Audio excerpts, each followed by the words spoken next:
Hey, hey, hey. Happy Monday. I see we have some guests that haven't been around in a while, and I am so happy to see you. Uh, Senora Yolanda Elvie, darling. It's a pleasure. It's so good to have you here. And you're in the inner circle. Welcome. Yolanda's a member, a Vimes member. Mercedes Vasquez, hello, also a Vimes member. Love to have you. Marion Bailey, hello, my dear Elvin. Elvin says, please like, subscribe, and share. And at me best, we have my Ari here saying hello, everyone. So, welcome, welcome. We're going to get right started because how do we deal with surprise or shock? A lot of times, the word surprise is a little more, it could be more pleasant. But when it's a shock, right? So, we receive bad news. I bit my lip earlier, sorry. We could receive bad news and it feels overwhelming, right? We only feel like it's only going to get worse. Traumatic events can be sudden and unexpected. It's so common to feel helpless, confused, angry, or worried. And it's hard to understand why these things happen or what it means for the future, right? Or sometimes we numb ourselves and we feel nothing at all. So there are different ways to react, to feel, but there are some ways that you can recognize signs of extreme stress in yourself and those around you. We're going to focus on the children today as well and how you can practice self-care and you can help support others. Again, especially children. I was at a funeral yesterday. Uh, three minors left. Hey, Jill, three minors, the children of the deceased, and he has two older children. They're in their 20s. But if you see the kids running around, right, it's like they seem so resilient, like nothing's going on. But we're going to talk about how to focus on the children as well.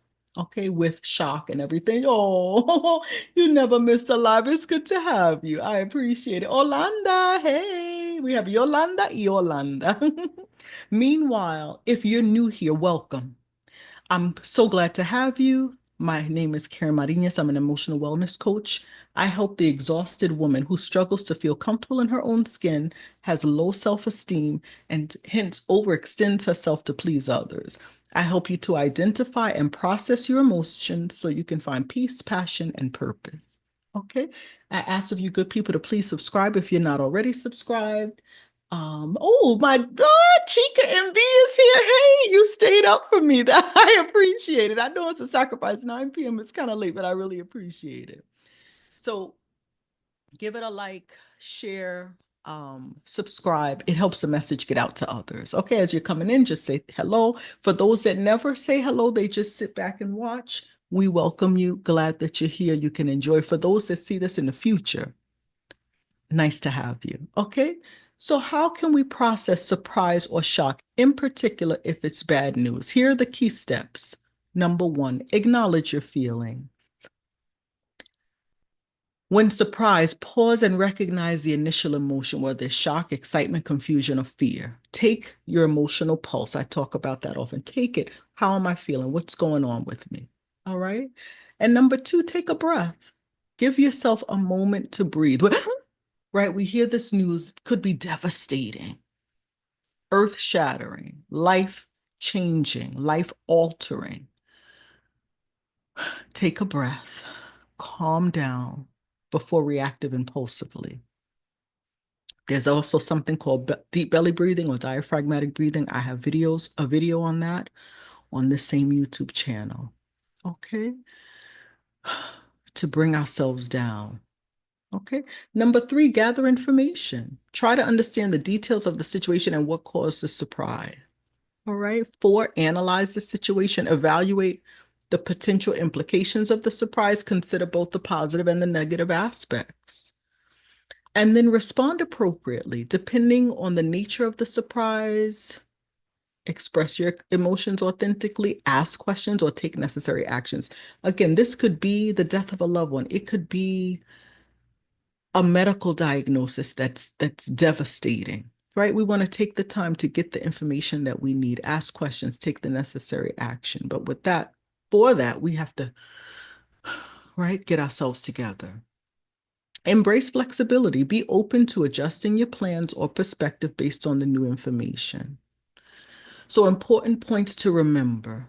This is so important, this first one. It's normal to feel a mix of emotions. Sometimes I don't know, we just judge ourselves so much. Or we judge and then we suppress. Don't suppress your feelings. Allow yourself to experience all the emotions, the full spectrum of emotions associated with shock and surprise. Allow it. Give yourself permission to feel it. It's not going to hurt or harm you. You're a human being. Last week we talked about that. We're part of the human club.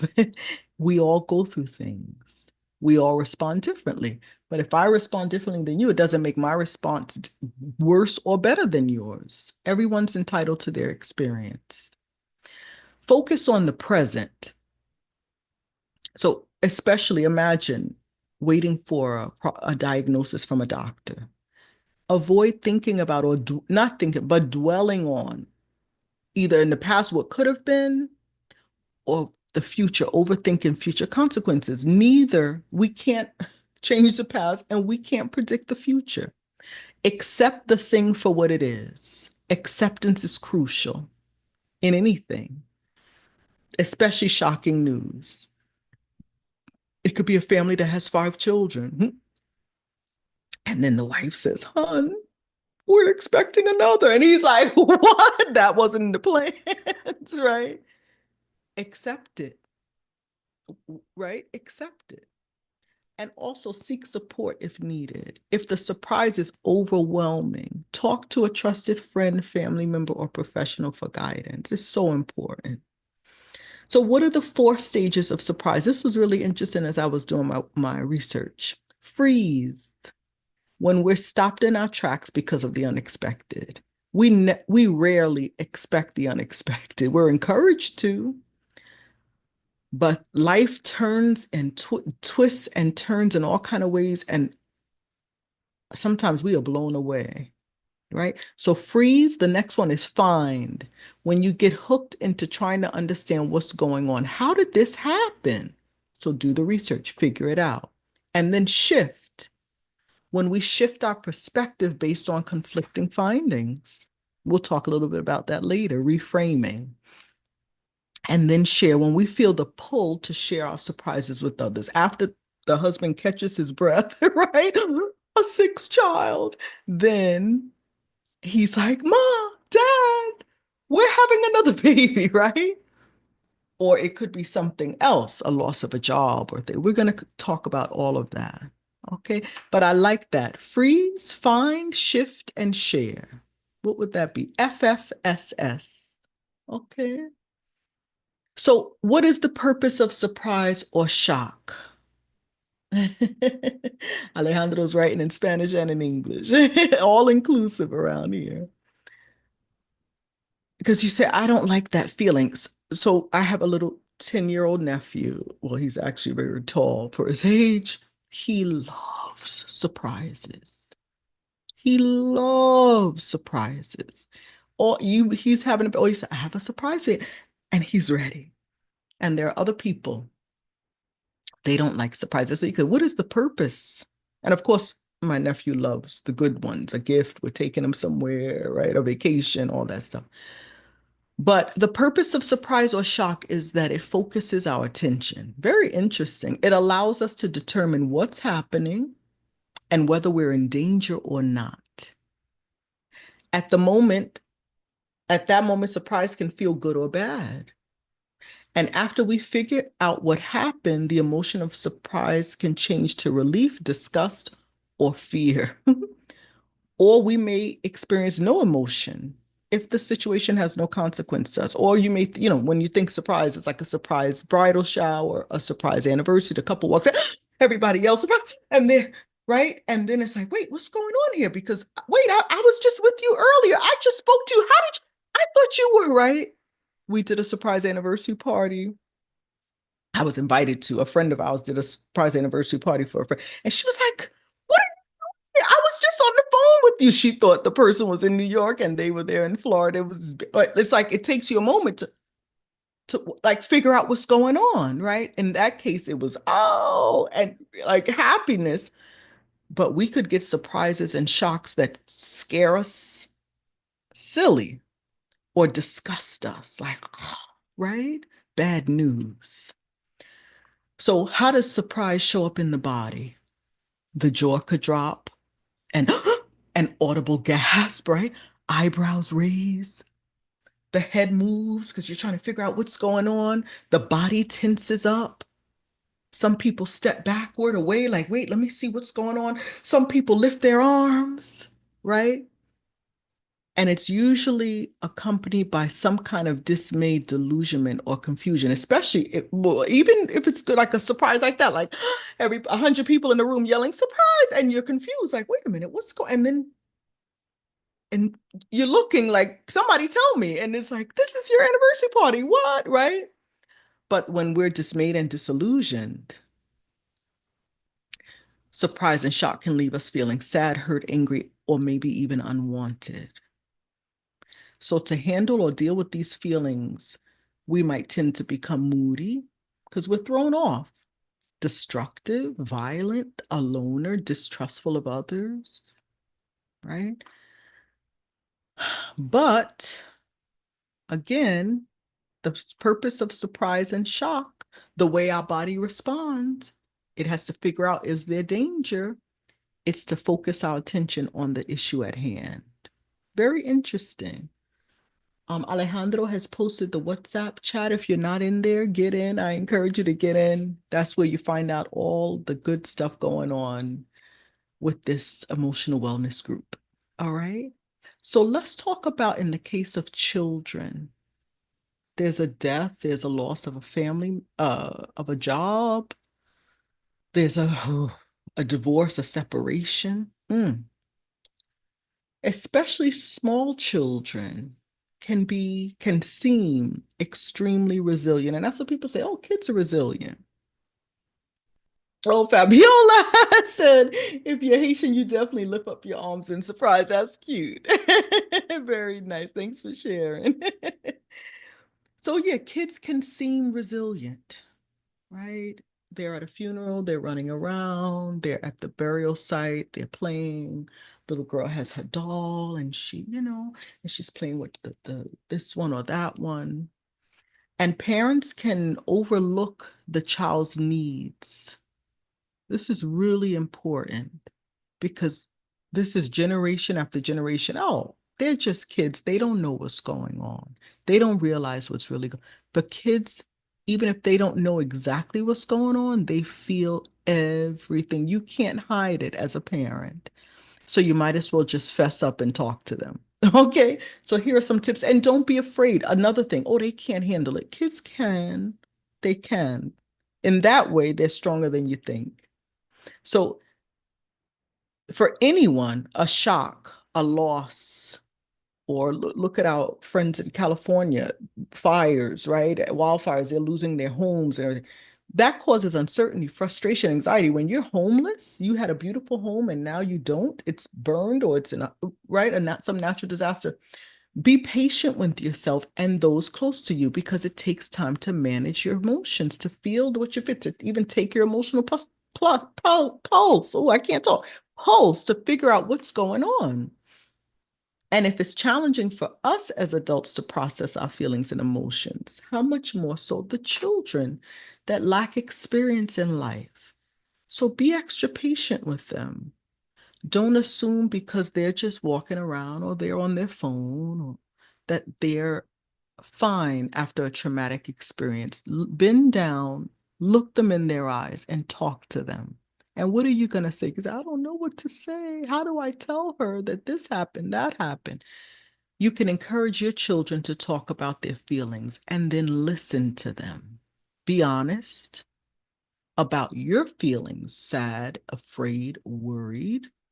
And they see, oh, mommy and daddy are afraid. So it's okay. Yes, baby. We're humans.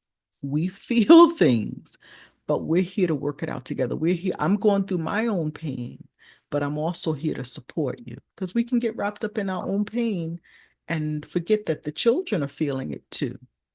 Okay, this is so important. I have so many clients that have dealt with things as children. The whole household is feeling the loss, but no one bends down and says, "Baby, how you feeling? How you doing?" And it affects them to this day. Reassure your children that the family is safe. Repeat this as often as possible. I love that point. Keep close to them, hold them, touch provides extra reassurance that someone's there for them, even if you're not saying anything at that moment. Touch their shoulder, grab their hand, let them lay on you. Not get what? No, the family's safe. We're going to be okay, but this is a hard time. And repeat that as often as possible. And then provide the children with age appropriate but factual information about what happened. Don't lie. Tell them the truth. They can tell you're not telling them the truth. They're human beings as well. They deserve respect. Call it for what it is. Because if not, the child will they'll jump to their own conclusions, and based on their lack of experience, it won't be accurate. Your dad, the daddy left, right? That's the truth. And he's not coming back, but we say, oh, he went to visit his mom, whatever the thing. The child could tell.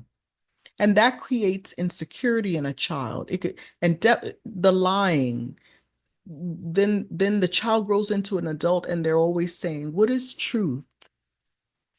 How can I believe her when at 5 she told me one thing, at 15 she told me another thing, and then at 25 she told me what really happened?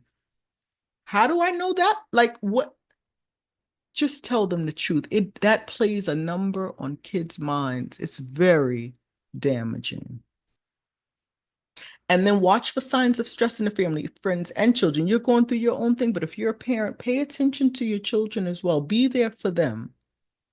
Here are signs that physical signs, as well as emotional, sleeping problems, muscle tension and body pains, headaches. This is for you or and your children. Poor concentration, guilt, anger, sadness, right? Nausea, fixating on the event, withdrawing from other people, or just being numb. You may feel nothing at all. That's the body's way of protecting itself. But if you notice those things in you, you say, ooh, again, emotional pulse, and you want to give yourself some time to and attention, and definitely the children. Be aware of signs. Daddy left and the child is now getting bad reports from school. Make the connection. They're not just acting out just because. See, there's a reason. And then when the principal or the social worker says anything different happening at home, and you say no, because you want to keep up appearances, and the child is looking like my daddy's gone, right? So that it causes all kind of confusion. Let's be truthful with ourselves, with our children, with our family members. It just, and we're not walking around with all those secrets. All right. So, how do we deal with bad news? How do we deal with it? No one is immune from bad news or disappointment in life. Unfortunately, when you're in this life, everyone has to deal with whew, sometimes very bad news. So when you do get it, how do you process the information? Deal with it, move on with your life. Well, with that, whatever the bad news you've received, there are strategies you can try to help you cope with the situation, because most times we can't change, it's unchangeable. And during our lifetime, we will experience many forms of bad news, sometimes even simultaneously. It could be a job loss, a relationship breakup, a marriage broken up, miscarriage, a shocking diagnosis from a doctor, the death of a loved one, any other upheaval that life throws at you. And if I repeated them twice, it's because it's devastating. And no matter what the bad news is that you received, it's devastating, jarring. It can turn your world upside down. So right away, our body feels the shock when it gets that bad news. what happens? We go into fight or flight response. It kicks in quickly. Your adrenaline probably will start pumping. Your mind may begin to race to several worst case scenarios in a matter of seconds. And you may need to manage all the consequences that come with that bad news. You may now be a widow or widower, a divorcee. You may be looking for a new job, paying bills, doctor's appointments, informing friends and family if you got a bad medical diagnosis, right? Coping with the way the news affects you both physically and mentally. So everybody responds to trauma differently. But know that steps can be taken to tackle the mountain ahead, deal with the bad news, adopt coping mechanisms, and make the situation less traumatic. Because the more we take responsibility for what we can and we handle what we can, the less traumatic it will be, because the consequences will be balanced out with our actions. But a lot of us, we hear shocking news, we numb ourselves, and we just want to put our head under the covers and just like, I'll come out when it's all over. That's not realistic, right? So here are a few tips for how to cope when you face bad news. Number one, accept your negative emotion. Again, don't judge yourself. We can spiral into endless negative emotions, unpleasant. And when confronted with those unpleasant emotions, it can be very tempting to resist acknowledging that we have those dark emotions. We may want to numb ourselves. I shouldn't feel that way. That's wrong to feel that way. But again, acceptance. Accept your emotions, and they will probably not be so, they won't linger as long.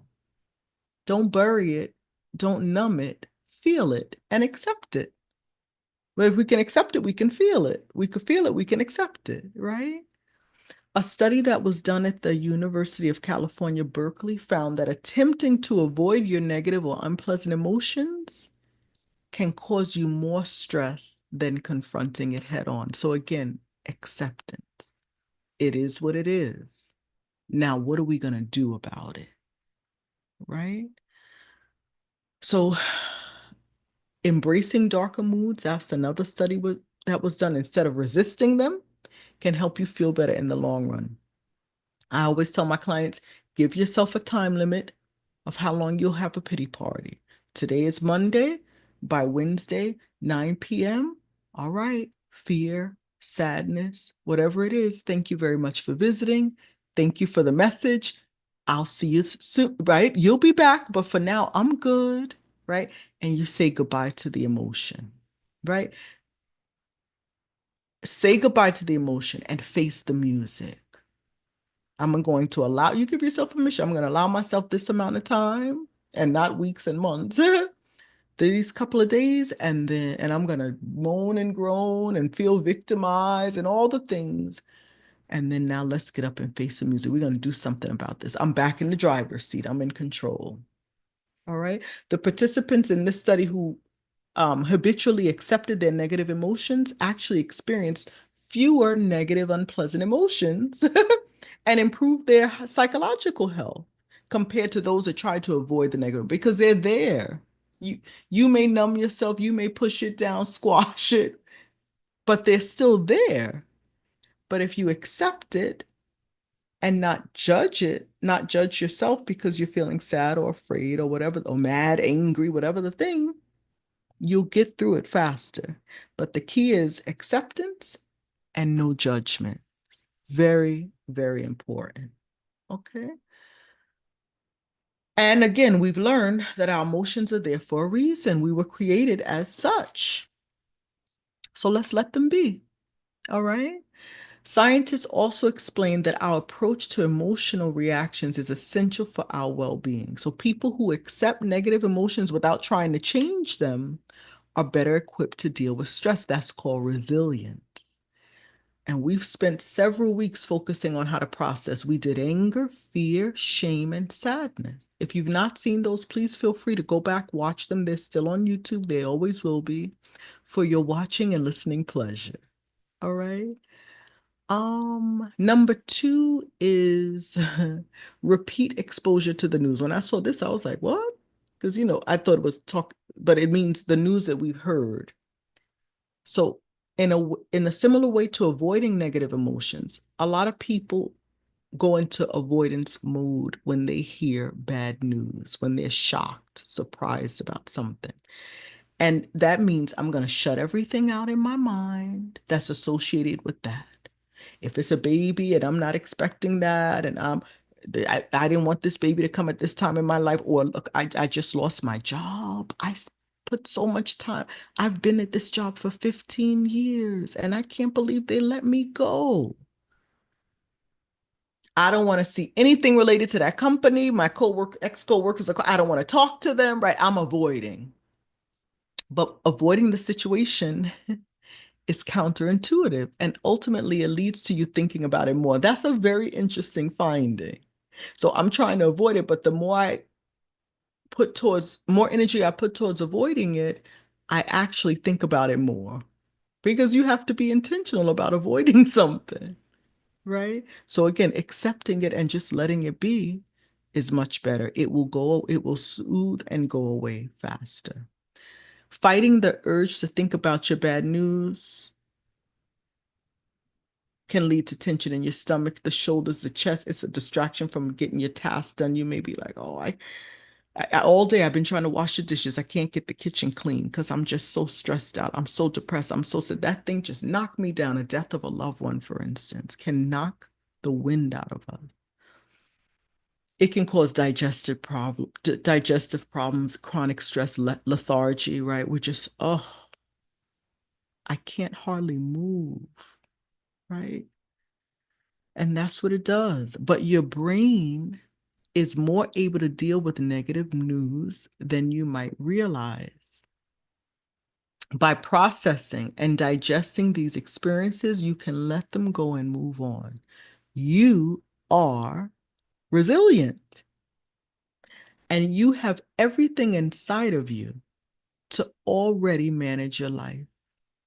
You just have to learn how to tap into it. It's there. Come on, come on out. You have to learn how to tap into it. Isn't that beautiful, though? We have everything we need, but we usually don't realize it and we don't know how to tap into it. And that's what this coaching is all about. So you learn that. Okay. A third tip is to reframe your thoughts. So, okay, you've accepted the negative emotion. I'm really angry that my boss let me go. I can't believe it. I was always the first in, the last out, whatever the story, right? So, what now? Sometimes reframing the way you think about the bad news can help you to view the situation in a new light and improve your overall perspective. So, reframe your negative thoughts to improve your overall perspective of the situation. So it'll be like taking you had what would it be, 4x6 frame, and you buy an 8.5x11 frame. This 4x6 was navy blue, and this one is gray, right? And bigger. And you put the picture inside the bigger frame. And it's a different color, and you put it up, it's like a whole new thing. We want to reframe.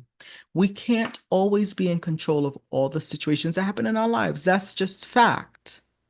But you can use this technique called cognitive reframing, and it alters your reaction to the things that happen to you and the way you view the situations, which then will change the way you experience them. It's a reframing.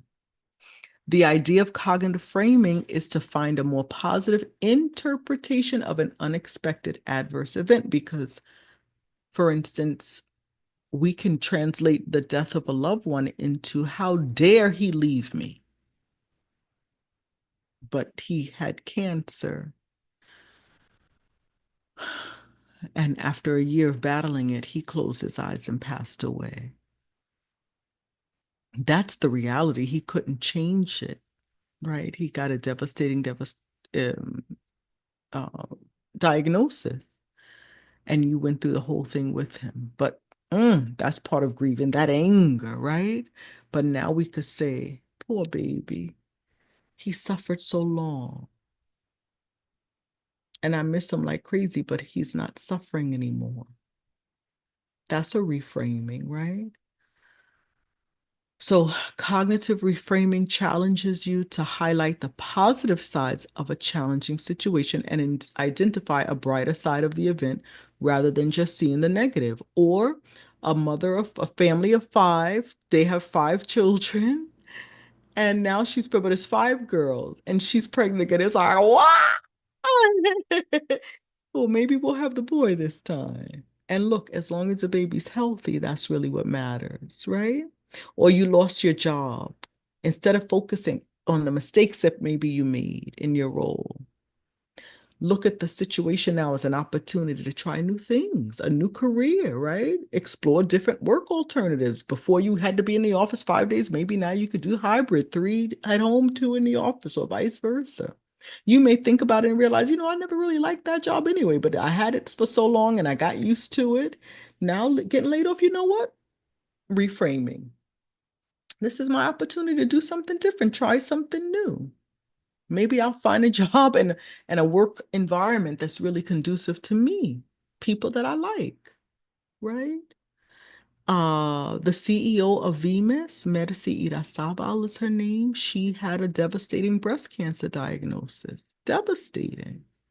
She's an emotional wellness coach. She's helping others, and she gets this diagnosis after getting over the shock, because she's human, her husband is human, right? They realize, wow, we have each other and we have this huge amount of information on emotional intelligence, and we're struggling with it. Imagine others. She would go for the doctor's visits with her husband, and she sees women sitting there by themselves. Either they're single or their husband can't go or isn't interested, or they're right, or they're people that have no one in their family that would be supportive, no friends that they would ask, or they're so strong, whatever the situation is. And they had to sit and make the decision. Alejandro left it to her. What do you want? She said, I want to share it. I want to share my journey. And whether you speak Spanish or not, if you look through on this Vimes Life channel in YouTube, you'll see a video of her shaving her hair. She started and then Alejandro finished it. Acceptance. When we would get on to meet before the live, I say, Alejandro, how you doing? He's like, Karen, it's tough, but we're here. We have the help we need. We have support, friends and family. We have excellent doctors, excellent, right, provisions. And we're taking it one day at a time. That's all we can do. But we had to accept that this is the situation. There are days she's going to have to be in the bed with the chemo, right? Acceptance. But what am I? Okay, now after the thing knocks you down and then you get up, it's like she made a decision. She's going to refocus. I'm going to use my experience to help others who perhaps don't have the support and help them to learn what the emotional cause was for me getting it, and for them to work at them on themselves emotionally to be able to get through this because it's very, very difficult.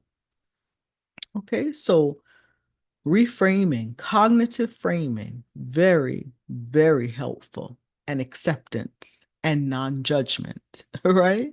And she let everyone feel all her feelings. She didn't try to put on a strong front because she's an emotional wellness coach and she has this company, and she shouldn't have cancer, or she shouldn't ever cry about the cancer because she's strong. No, she's human.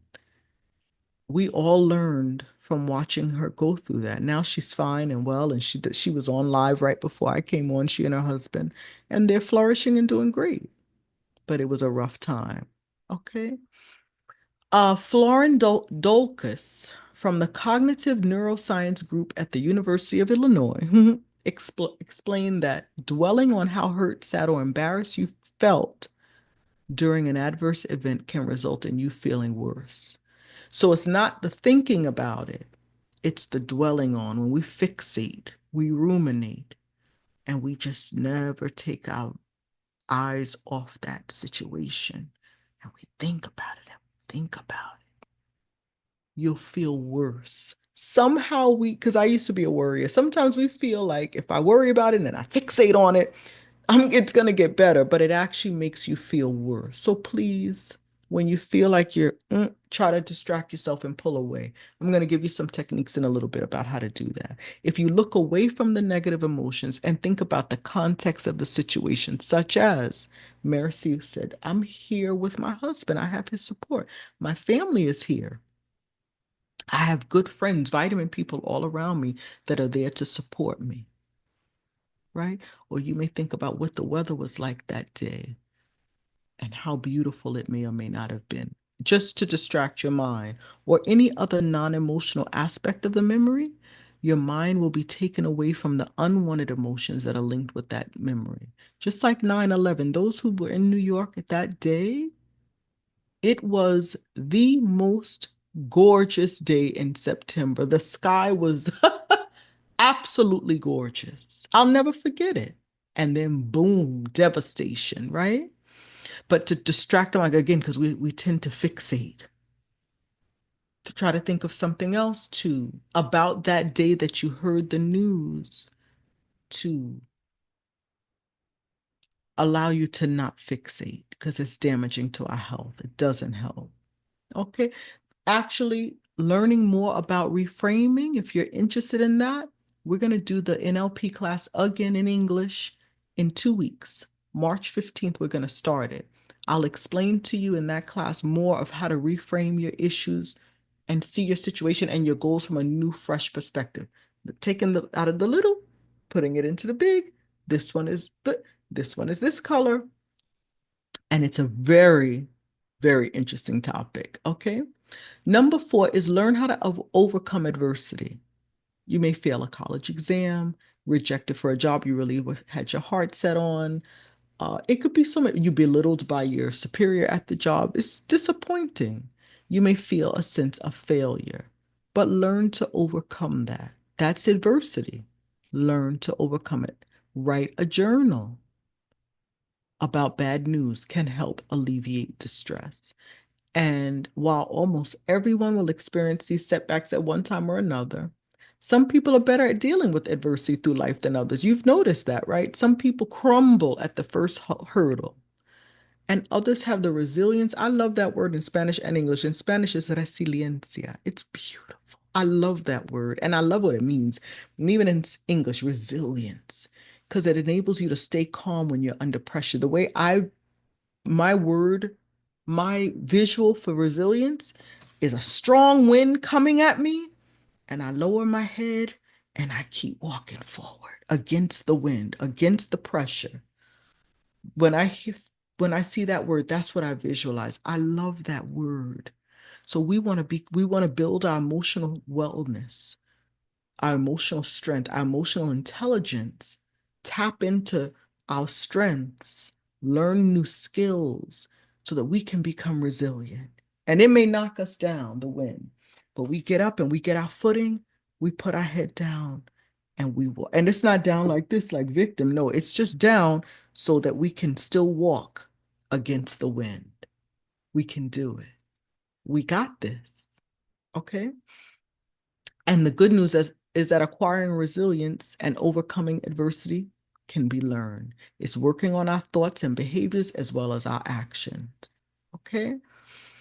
So, goal setting, right, helps us to self regulate. That's a self regulating skill. Adjusting our path. I was focused here on this goal, but that got knocked out. All right. Well, I'm going to pick myself up. And I'm going to go in this direction. I'll try this out. And don't let age hold you back. I'm 50 and they let me go. Who's going to hire me? Plenty of people. Go for it, right? Pick yourself up. There will be better days. And when you set new goals, you adjust your path, either after a mistake or some devastating news, you're better equipped to do well in life and positively deal with situations that are adverse. We cannot avoid them, unfortunately, for now, right? In this human life, we will experience adversity. Okay. Also, in the NLP course that'll start March 15th, I'll help you focus on, you'll pick one goal, and we're going to look at it from all different angles over a course of 30 days. We talk about a map and a territory that we all have in our lives. Some of those in the chat were in the last class and they loved that, right? The territory is the same for everyone, but our map is individual. So it might be caregiving for an elderly parent. The map, the territory is the same. It's three of us children. It's the same territory. We have the same mom. She needs to be cared for. She has dementia. But my map is how I view and approach the situation. And my map will look very different from my brother's map, very different from my sister's map. And we learn how to communicate our thoughts more effectively with other family members because every single person has a different map. So it allows me not to judge, but to say, oh, yeah, that's her map. That's how she views it. And so the way I approach caring for my elderly mom might be totally different from the way my brother views it, my sister views it. And NLP teaches you how to focus on and design and decorate your own map to make your life more pleasant and enjoyable as you tackle and manage challenging situations because we cannot avoid them. Caring for an elderly mom, very challenging, right? Everybody has their life. What are we going to do? Do we keep her? Do we put her in a nursing home? Do we get aides? Do we take care of her ourselves? What? All those things. But I have to realize as I'm communicating with my siblings that we all have a different map and we all view this situation very differently. So, what is my responsibility? What's the power that I have to decorate my map and design it the way I want? Because I can't change the territory. Mom is elderly and she needs to be careful. But my map, while I'm dealing with this challenging situation, I can make it beautiful. Fabiola said that the class is life-changing. It really is. It's beautiful and it's amazing. Everybody was just like, I can't believe, right? You grow so much in those 30 days. Monday's class, Monday's live, we're going to talk more about the NLP, okay? Other research has shown that journaling about social distress can help people deal with adversity. I know when I write, it is such a release. Sometimes we have to write things that we can never say to another person. Write it and then burn it. But you got it out. Ooh, and does it relieve emotional stress? And number 5, be kind to yourself. When you're facing bad news of any kind, it's so important to be kind to yourself and look after your physical and mental health. It's so easy when we're stressed out, devastated, forlorn, in a tizzy, dismayed, to neglect our well-being. It's a traumatic, we're in trauma. And a lot of times the last person we think about is ourselves, but it's so important. So eat good, healthy food, balance meals each day, rich in fruits and vegetables, right? Unhealthy eating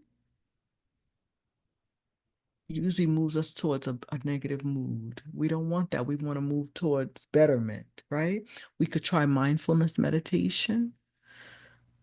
When bracing for bad news, it could be that the doctor called us in. I have some results, come with a loved one because I need you to be accompanied by someone.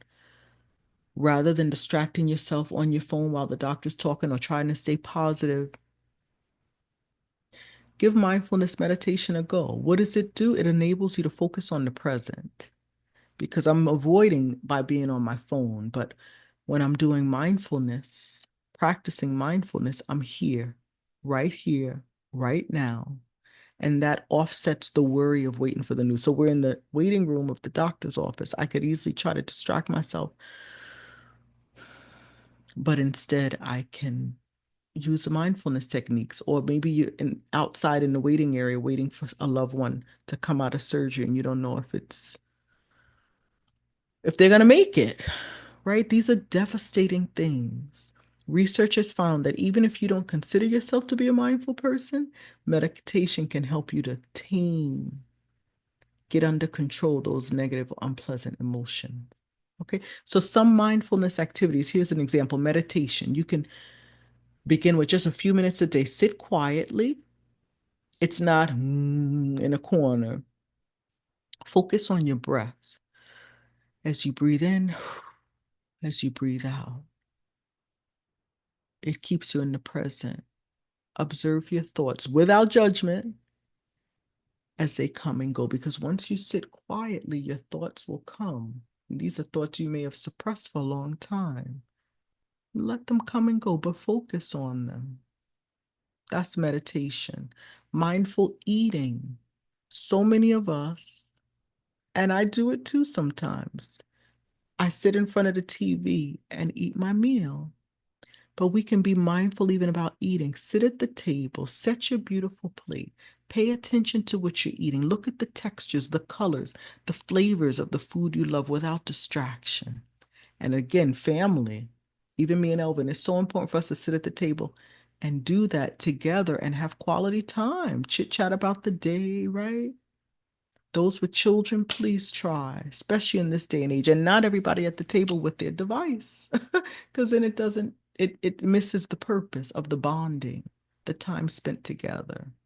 More mindfulness is walking in nature. Take a walk outside, a park, a trail, a hike, observe the surroundings, go to a beach, listen to the sounds. Me, the sounds of the waves. Ooh, it's the best ever.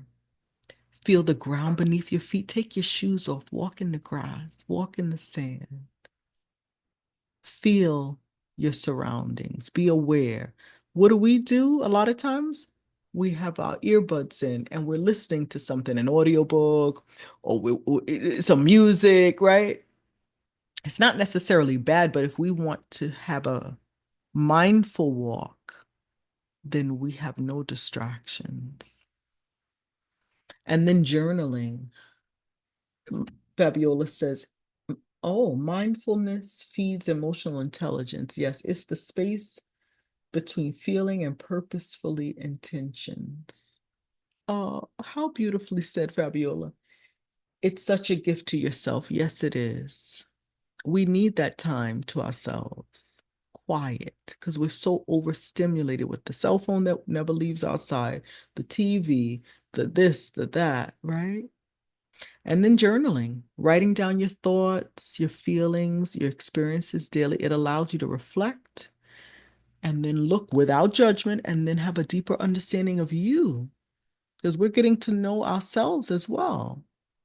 Another mindfulness practice is practicing gratitude. Each day, list at least 3 things you're thankful for. It works. It's very simple. It seems like, what can that do? It can shift your focus from what's lacking in your life to what's abundant in your life. And it could be as simple as, thank you for my feet that hold me up all day. Ooh, that pillow. Last night I slept so good. Thank you for the pillow. I'm grateful for the pillow. Ooh, my mattress. It could be anything. 3 things.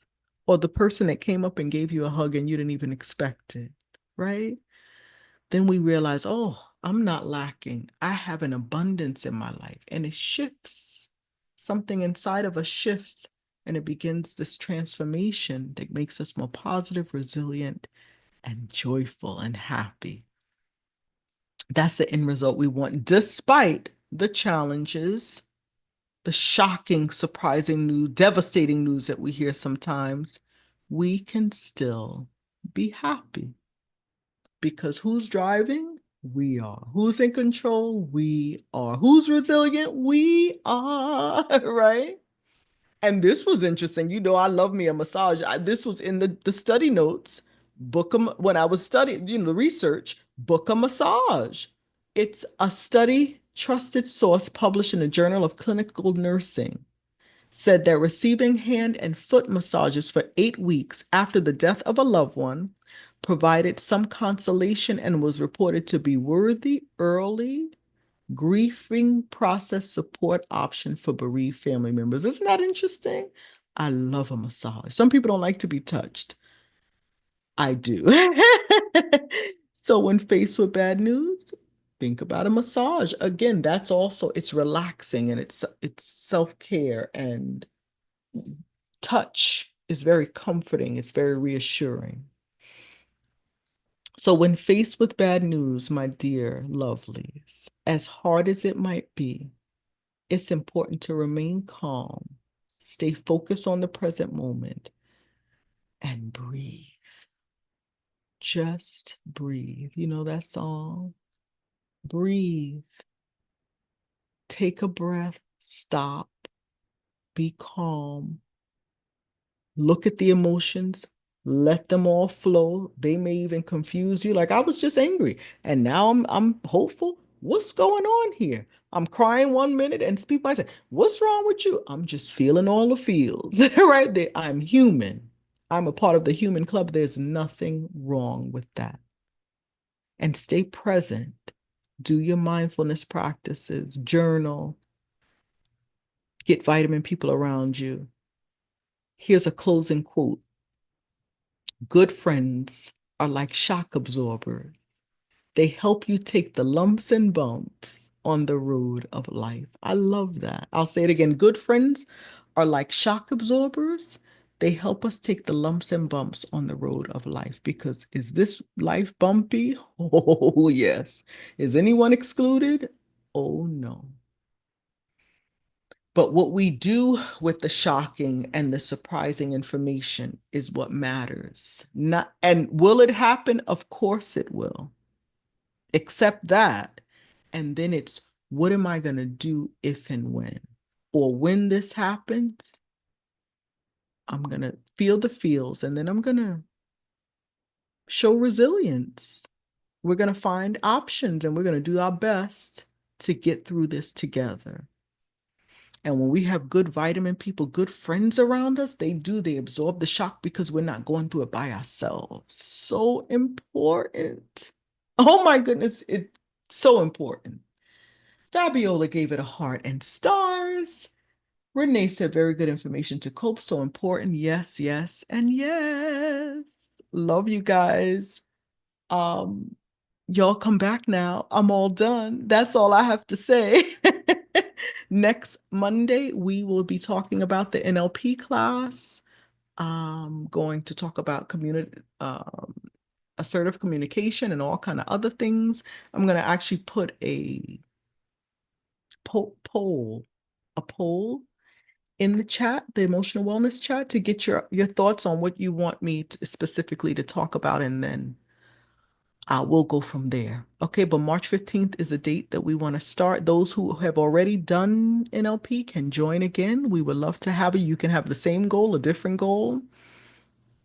And those who haven't done it, we invite you to join. It is as Fabiola said, a life-changing class. It really, really is. It's a lot of fun. We have a great time, but I'll give you more information as the time gets closer. All right. Have a phenomenal evening. Rest well. Let's work on being resilient and keeping those shock absorbers around us, and that we can also be shock absorbers for others. Okay. Oh, Candida's here. Hey, Nora, hello. Thank you, Karen. How do I register for the class? More information to follow in the emotional wellness chat. And we're going to start registration next week, probably next Monday night after I give that class. Okay. So just get ready. All right. Big hugs. Look forward to seeing y'all next week. See you soon. Oh, I got to tell you, I started vlogging. This is a new thing. Alejandro's like, Karen, I want you to vlog. I want you to vlog. So you're going to, well, we posted one today, Candida. Glad you enjoyed it. And just so you can see the behind the scenes of Coach Karen's life, what I do, just the daily goings on. And a lot of it is going to be Monday before the class, before the live, and afterwards. So me and Elvin are having a good time with that. Enjoy it. Check it out. I put it in the emotional wellness chat, but you'll also, if you're subscribed, it'll pop up in your feed. And we're just having fun, but just so you could get to know me a little better. All right. Big hugs. Have a great night. Talk to you soon.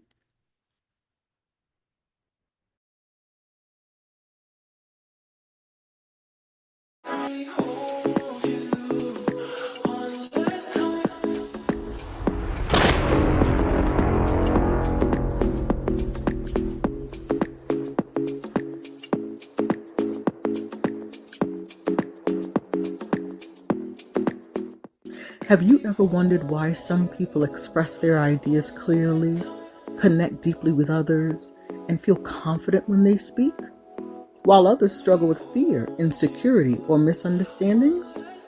The difference is their communication skills. And the best part, you can master them too with the right tools. Introducing Assertive Communication with NLP, a 30-day program designed to completely transform the way you speak to yourself and to others.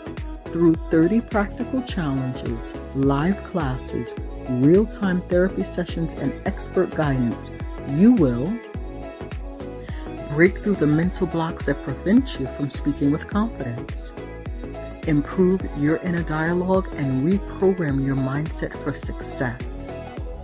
Apply neuro-linguistic programming, or NLP, techniques to communicate effectively in any situation.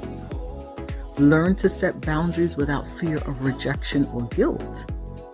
Develop persuasive and influential communication skills for personal and professional success. Master the art of active listening to build deeper connections. Overcome the fear of public speaking and express yourself with ease. Gain emotional intelligence to handle difficult conversations with confidence and calm.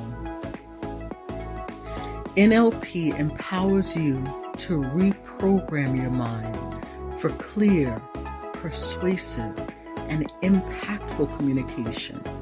Because when you change how you talk to yourself, you also change how you speak to others and the world.